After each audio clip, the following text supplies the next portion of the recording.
জীৱনত ভালে থাকিব হ'লে এই ধৰণৰ মানুহৰ পৰা সদায় দূৰত থাকক। 1 নম্বৰ, যিজনে তোমাক মিছা কয়। 2 নম্বৰ, যিজনে তোমাক সন্মান নকৰে। 3 নম্বৰ, যিজনে তোমাক ব্যৱহাৰ কৰে। 4 নম্বৰ, যিজনে তোমাক সৰু বনাই ৰাখে। আহাৰত কোনোবাই বিষ ঢালিলে তাৰ চিকিৎসা কৰিব পৰা যায়, কিন্তু কাণত কোনোবাই বিষ ঢালিলে তাৰ চিকিৎসা সম্ভৱ নহয়। জীৱনত কিমান দামী দামী ৰেষ্টুৰেণ্ট, কিমান কি খালোঁ, কিন্তু মাৰ হাতৰ দৰে স্বাদ ক'তো নাপালোঁ। মানুহে গুহা এৰিলে, গছৰ ছাল এৰিলে, কেঁচা মাংস এৰিলে, আনকি নিজৰ মনোহত বটও এৰিলে, কিন্তু আনৰ ভাল দেখি হিংসা কৰাটো মানুহ আজিও এৰিব নোৱাৰিলে।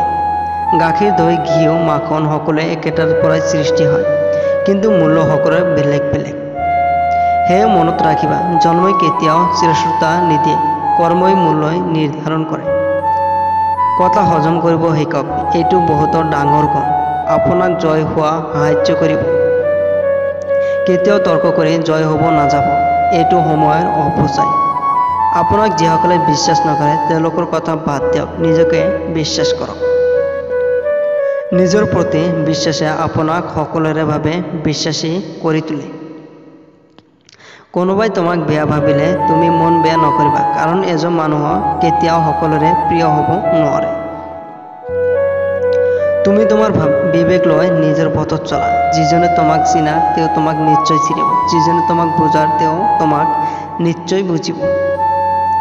বেছি কথা সময় নষ্ট, বেছি আদৰত সন্তান নষ্ট, বেছি লৱণত চব্জি নষ্ট, বেছি ভালপোৱাত জীৱন নষ্ট।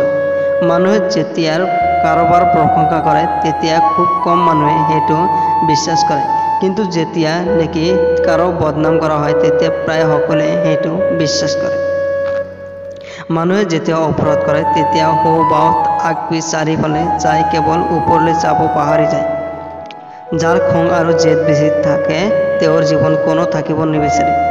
যদি সন্মান আৰু ভালপোৱা দুয়োটাই পাব বিচাৰে তেতিয়া আপুনিৰ পৰা তুমিলৈ যোৱা এবং তুমিৰ পৰা তই লৈ কেতিয়াও নাযাবা। নিজৰ একান্ত ব্যক্তিগত কথাবোৰ কাকো কোৱাটো উচিত নহয়, কাৰণ কাজিয়াৰ সময়ত আপোনাৰ একেবাৰে কাষৰ মানুহে সেই কথাবোৰ কয়, আপোনাৰ ক্ষতবিক্ষত কৰিব পাৰে। নিজৰ স্ত্ৰীক সন্মান কৰক, কাৰণ তেওঁ কেৱল মাত্ৰ দুমুঠো ভাত বা কাপৰ কাৰণে নিজৰ মাক-দেউতাক এৰি অহা নাই।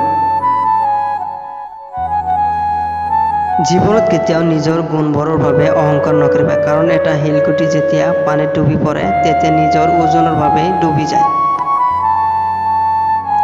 যাৰ আগত নিজৰ দুৰ্বলতা প্ৰকাশ কৰিব সকলোতকৈ ডাঙৰ আঘাত তেওঁৰ পৰাই পাব। চকু কান্দিলে সকলোৱে দেখে, কিন্তু মন কান্দিলে কোনেও নেদেখে। কাঁচ ভাঙিলে শব্দ হয়, কিন্তু মন ভাঙিলে কোনো শব্দ নহয়।